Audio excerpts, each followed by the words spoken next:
Welcome again, students. Today we are going to discuss our new topic, that is the diffraction of light. और पिछले lectures में हमें interference के बारे में पढ़ा था। आज हम डायफ्रैक्शन ऑफ लाइट के बारे में डिस्कस करेंगे। तो देखिए, डायफ्रैक्शन ऑफ लाइट क्या है? It is the phenomena of bending of light. Light का बेंड हो जाना, कहाँ से? Around the corners of A small obstacle और अपर्चर। कोई छोटा सा या तो ऑब्स्टेकल रहे या फिर कोई अपर्चर हो, और उसके कॉर्नर्स से लाइट अगर बेंड हो जाती है और वो लाइट क्या हो जाए, ज्योमेट्रिकल शेडो की फॉर्म के अंदर स्प्रेड आउट हो जाए, तो इस फिनोमेना को हम क्या बोलते हैं? आपका डायफ्रैक्शन ऑफ लाइट बोलते हैं। ये डायफ्रैक्शन ऑफ लाइट को समझते हैं कि अगर हम सपोज हमारे पास एक छोटा सा ये ऑब्स्टेकल है, हमने ये ऑब्स्टेकल कंसीडर कर लिया, और यहाँ पर हमारे पास क्या है? एक लाइट का सोर्स है एस, ठीक है। और यहाँ हम एक स्क्रीन प्लेस कर देते हैं, तो होगा क्या कि लाइट क्या रहेगी आपका? इस तरह से ट्रेवल करेगी।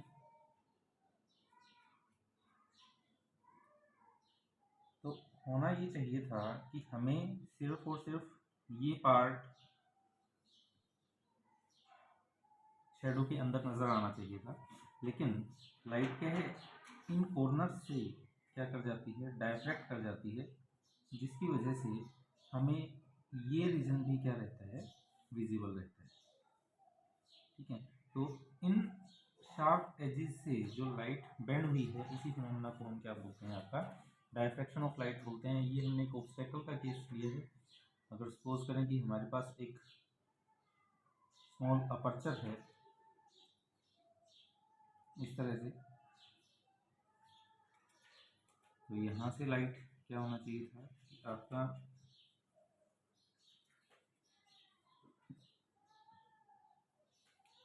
हमें सिर्फ इस रीजन के अंदर विजिबल होनी चाहिए थी, लेकिन होगा क्या? लाइट अगेन इन कॉर्नर से बेंड होगी, जिसकी वजह से ये जो ज्योमेट्रिकल शेडो है इस रीजन के अंदर हमें देखने को मिलती है।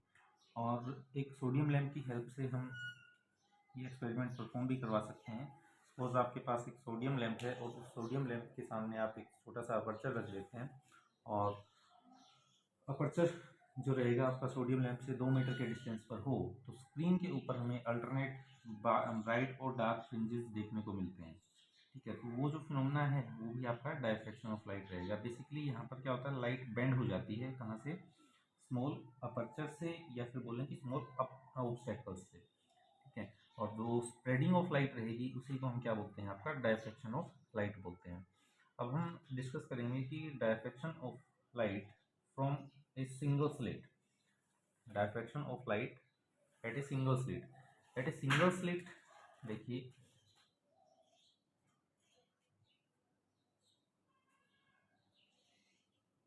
सिंगल स्लिट पर डायफ्रैक्शन ऑफ लाइट कैसे होगा?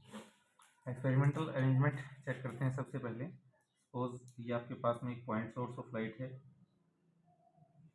यहाँ पर हम एक कन्वेक्स लेंस लेंगे, और कन्वेक्स लेंस के फोकस के ऊपर हमने इस सोर्स को प्लेस किया है। तो यहाँ से हमारे पास एक parallel beam of light generate हो जाएगी, और जो पैरेलल बीम ऑफ लाइट है, इट मीन्स यहाँ से जो वेव फ्रंट्स होंगे वो क्या रहेंगे? आपके प्लेन वेव फ्रंट्स रहेंगे। अब ये प्लेन वेव फ्रंट है, सपोज वेव फ्रंट को मैं नाम दे देता हूँ डब्ल्यू, और इसके सामने हमने क्या कर दिया है? एक स्लिट को प्लेस कर दिया है, जिसकी विड्थ है आपकी ए के इक्वल, और ये जो पॉइंट है इसे मैं नाम देता हूँ एल, और सपोज ये जो पॉइंट है आपका, इसका नाम है एन, ठीक है। तो जब आपका ये प्लेन वेव फ्रंट इस एल एन स्लिट के ऊपर इंसिडेंट होगा, तो अकॉर्डिंग टू हाइजन प्रिंसिपल क्या था हमारे पास? Each part of the wave front as a fresh source. हमारे पास हर एक वेव फ्रंट का हर एक पार्ट क्या करेगा? एक फ्रेश सोर्स की तरह एक्ट करेगा। यहाँ पर हम एक स्क्रीन प्लेस कर लेते हैं आपकी, यहाँ पर मैं डायफ्रैक्शन पैटर्न ऑब्जर्व होगा। तो सपोज ये जो लाइट रेज हैं बिल्कुल सामने की तरफ विदाउट एनी डेविएशन ट्रेवल करेंगी, और इनकी वजह से ये मैं पॉइंट कंसीडर कर लेता हूँ एक ओ। यहाँ पर भी आपका एक हमें कन्वर्जिंग लेंस प्लेस करना होगा, ठीक है। और इसकी वजह से हमें पॉइंट ओ के ऊपर एक सेंट्रल ब्राइट फ्रिंज देखने को मिलेगा, क्योंकि यहाँ पर जो लाइट रेज है वो कंस्ट्रक्टिवली आपका इंटरफेयर कर रही हैं, जिसकी वजह से आपको सेंट्रल ब्राइट फ्रिंज देखने को मिल रहा है। हम कोई पॉइंट पी कंसीडर कर लेते हैं स्क्रीन के ऊपर, जहाँ पर हमें आपकी कंडीशन फाइंड आउट करनी है। और यहाँ से एक तो आपकी लाइट रेज जाएंगी एल से होती हुई, सिमिलरली आपका ये पॉइंट में ले लेता हूँ एम, और ये हो गया आपका पॉइंट एन से। सपोज ये जो लाइट रेज पॉइंट पी तक अप्रोच कर रही हैं, वो कोई एंगल थीटा बना रही हैं यहाँ पर, ठीक है। एक परपेंडिकुलर ड्रॉ कर लेते हैं हम एल से, ये परपेंडिकुलर है। अगर हमें पाथ डिफरेंस फाइंड आउट करना है कि पी तक पहुंचने में कितना ज़्यादा पाथ ट्रेवल किया एन से चलने वाली लाइट्स को, तो path difference p is equals to रहेगा हमारे पास n P minus of l p, means यहाँ से लेके यहाँ तक का जो डिस्टेंस है उसमें से हमने ये माइनस कर दिया, तो उतना ही ज़्यादा इसने डिस्टेंस ट्रेवल किया होगा। अब ये एंगल थीटा है तो ये भी थीटा रहेगा यहाँ पर। ये एल से एन तक का जो डिस्टेंस है वो मैं ए कंसीडर कर रहा हूँ। तो in right angle triangle N O L के अंदर, एन ओ एल में अगर मुझे साइन थीटा की वैल्यू लिखनी है तो साइन थीटा किसके इक्वल रहेगा, परपेंडिकुलर, यानी कि एन ओ डिवाइड बाई में, सॉरी इसको बोल देते हैं हम लोग एन एस बोल देते हैं इसको, ठीक है। एस के ऊपर राइट एंगल है, तो हमारे पास परपेंडिकुलर क्या रहेगा, एन एस डिवाइड बाई में हाइपोटेन्यूज एल एन, यहाँ से N S is equals to हमारे पास रिजल्ट रहेगा N S is equals to L N times sine of theta. अब जैसा कि यहाँ पर एंगल क्या है हमारे पास में स्मॉल है, तो N S is equals to L N की वैल्यू है ए, और साइन थीटा अप्रोक्सीमेटली आपका थीटा के इक्वल रहेगा। और N P minus L P वो भी किसके इक्वल है, एन एस के इक्वल है। इट मीन्स जो पाथ डिफरेंस होगा वो किसके इक्वल आ जाएगा हमारे पास, ए टाइम्स थीटा के इक्वल आ जाएगा। तो ये पाथ डिफरेंस आ गया हमारे पास। अब यहाँ से जो लाइट रेज जा रही हैं एल से और एन से, वो ओ के ऊपर जब जा करके मिलती हैं तो यहाँ पर एक कंस्ट्रक्टिव इंटरफेरेंस हमें देखने को मिलता है, जिसकी वजह से ओ के ऊपर सेंट्रल ब्राइट फ्रिंज बनेगा, सेंट्रल ब्राइट फ्रिंज फॉर्म होगा, ठीक है। अगर हम फाइंड आउट करें direction of minima P point के ऊपर, अगर डायरेक्शन ऑफ मिनिमा यहाँ पर फाइंड आउट करें, हमने पाथ डिफरेंस पी फाइंड कर लिया है, ये किसके इक्वल आया है, ए टाइम्स थीटा के इक्वल आया है।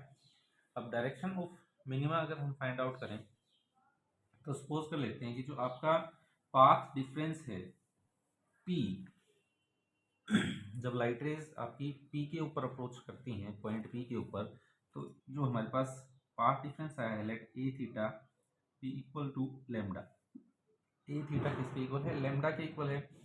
और जो हमने ये पॉइंट लिया है बीच में एम, इसको अगर हम दो पार्ट्स में इसका मिड पॉइंट ले लेते हैं, सपोज ये है आपका M1, और एन से एम का जो मिड पॉइंट है उसे कंसिडर कर लेते हैं M2। तो अब यहाँ से जो लाइट रेज पॉइंट पी तक अप्रोच करेंगी, उनके लिए जो पाथ डिफरेंस रहेगा पी, वो किसके इक्वल रहेगा, ए थीटा डिवाइड बाई 2 के इक्वल होगा। उसका हाफ हो जाएगा एल से एन तक, सॉरी एल और एन से जो पी ओ पॉइंट के ऊपर जा रही थी वो कंस्ट्रक्टिवली कर रही थी इंटरफेयर, क्योंकि उनके बीच का जो पाथ डिफरेंस था वो ज़ीरो था, और वो हम बोल सकते हैं ज़ीरो और कांस्टेंट फेज डिफरेंस था। लेकिन यहाँ पर जो पाथ डिफरेंस आ रहा है वो क्या रहेगा, लेमडा बाई 2 के इक्वल हो जाएगा ये। अब ऊपर से आपका लाइट रेज जा रही है यहाँ से, जिसमें M1 से जाने वाली लाइट रेज में लेमडा बाई 2 का पाथ डिफरेंस, और सिमिलरली नीचे वाले भी। तो होगा क्या यहाँ पर कि एक जो लाइट रे यहाँ से जा रही है इसके लिए तो आएगा आपका क्रस्ट, और जो लाइट आपकी M2 से जा रही है उसके लिए आएगा आपका ट्रफ। तो क्रस्ट के ऊपर ट्रफ फॉल करेगा, तो जिसकी वजह से आपकी जो रिजल्टेंट लाइट की इंटेंसिटी है वो क्या हो जाएगी, मिनिमम हो जाएगी। रिजल्टेंट लाइट की इंटेंसिटी अगर मिनिमम होगी तो हमारे पास में जो फ्रिंज बनेगा वो कैसा बनेगा, डार्क फ्रिंज बनेगा, ठीक है। रिजल्टेंट लाइट की इंटेंसिटी मिनिमम हो गई तो फ्रिंज कैसा बना हमारे पास, डार्क फ्रिंज बना। तो यहाँ पर कंडीशन क्या रहेगी, फर्स्ट डार्क फ्रिंज के लिए थीटा की वैल्यू अगर हम फाइंड आउट करें तो ये कैंसिल हो गया, थीटा इज इक्वल टू आ गया हमारे पास लैम्डा डिवाइड बाई में ए। तो ये हमारे पास फर्स्ट डार्क फ्रिंज के लिए कंडीशन आ गई। अगर हमें इसी तरह से nth डार्क फ्रिंज के लिए कंडीशन फाइंड आउट करनी है तो theta n is equal to क्या रहेगा हमारे पास में n लैम्डा डिवाइड बाई ए के इक्वल। इसके लिए कंडीशन है nth डार्क फ्रिंज के लिए, और ये है आपका फर्स्ट मिनिमा और फर्स्ट डार्क फ्रिंज के लिए कंडीशन। ठीक है, अब हम फाइंड आउट करते हैं directions of secondary maxima. Means theta find out करेंगे हम सेकेंडरी मैक्सिमा के लिए। मींस सेकेंडरी मैक्सिमा हमारा कहाँ पर बनेगा। सेकेंडरी मैक्सिमा के लिए हम कंसीडर कर लेते हैं, जैसे अभी हमने क्या किया था, हमारी स्लिट को दो पार्ट में डिवाइड किया था। अब हम क्या करेंगे, स्लिट को तीन इक्वल पार्ट्स के अंदर डिवाइड कर लेंगे। तीन इक्वल पार्ट्स के अंदर डिवाइड करेंगे तो पहले जो दो पार्ट्स थे उनके अंदर पार्ट डिफरेंस था हमारे पास में लैम्डा बाई 2। अब कितना हो जाएगा, फर्स्ट में हमने लिया लैम्डा, सेकंड में हमारे पास पार्ट डिफरेंस होगा लैम्डा बाई 2। अब क्या हो जाएगा, ये दोनों को अगर हम ऐड करेंगे तो हमारे पास में पार्ट डिफरेंस क्या आएगा, 3 लैम्डा बाई 2 के इक्वल आएगा। तो यहाँ से जो हमारे पास में सेकेंडरी मैक्सिमा के लिए कंडीशन क्या होगी, हम सपोज कर लेंगे कि पी जो पार्ट डिफरेंस है पी डैश पी, जिसकी वैल्यू हमने ए टाइम्स थीटा लिखी थी, अब डायरेक्शन चेंज हो जाएगी, थीटा डैश इसको राइट करेंगे तो ये किसके इक्वल रहेगा, 3 लैम्डा बाई 2 के इक्वल।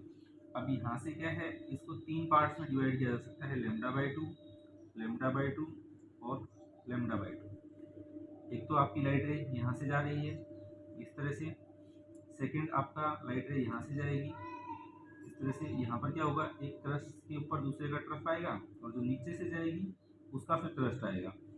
ये दो लाइट वेव्स जहाँ पर क्या हो रहा है, ट्रस्ट के ऊपर ट्रफ फॉल कर रहा है, उसकी वजह से तो क्या हो गया, आपके पास में रिजल्टेंट इंटेंसिटी मिनिमम हो गई, रिजल्टेंट इंटेंसिटी मिनिमम।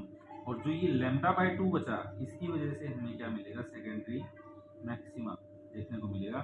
अब हमारे पास रिजल्ट क्या आ रहा है, लैम्डा बाई 2 लाइट इंटेंसिटी, ये जो पार्ट आया है हमारे पास में, वो पहले जो मैक्सिमम बना था लैम्डा की वजह से बना था, कंप्लीट वेवलेंथ की वजह से। अब बन रहा है लैम्डा बाई 2 की वजह से। तो इसकी वजह से होगा क्या, जो सेंट्रल मैक्सिमा होगा उसकी इंटेंसिटी कम हो जाएगी। ठीक है, तो इसी तरह से अगर हमें सेकेंडरी nth सेकेंडरी मैक्सिमा के बारे में इक्वेशन अगर राइट करनी है तो क्या रहेगी, 2n+1 लैम्डा बाई में 2a lambda by 2a equal हमारे पास में आंसर आ गया। ठीक है, तो ये हमारे पास में डायफ्रैक्शन ऑफ लाइट था एट ए सिंगल स्लिट। ठीक है,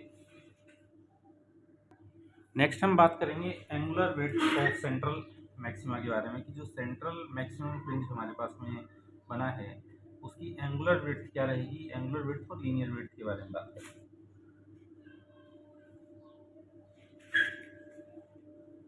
और ये हमारा स्लिट है और ये स्क्रीन, जिसकी वजह से ये विड्थ है हमारी ए के इक्वल, और यहाँ पर सपोज हमारे पास में इतने रीजन के अंदर सेंट्रल मैक्सिमा हमें देखने को मिल रहा है।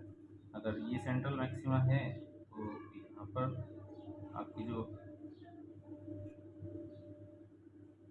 कर्व रहेगी ये कुछ इस तरह से रहेगी, ये रिप्रेजेंट कर रहा है हमारा सेंट्रल मैक्सिमा। ये हमारे पास में डार्क फ्रिंज बनेगा यहाँ पर, यानी कि ये क्या रहेगा, हमारे पास फर्स्ट मिनिमा रहेगा ऑन द इधर side of the central maxima. तो एंगुलर विड्थ तो अगर हम डिफाइन करें तो angular width of central maxima क्या रहता है, इट इज डिफाइंड एज, या फिर बोलें it is the angular separation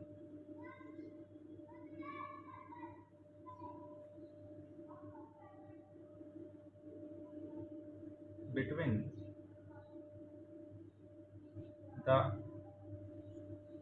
directions of between the directions of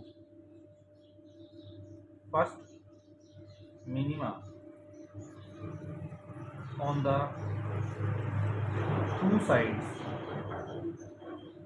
of central maxima. Central maxima के दोनों तरफ हमारे पास जो फर्स्ट मिनिमा की जो डायरेक्शंस हैं, ये सेंट्रल मैक्सिमा है इधर, ये हमने लिया थीटा और ये भी थीटा।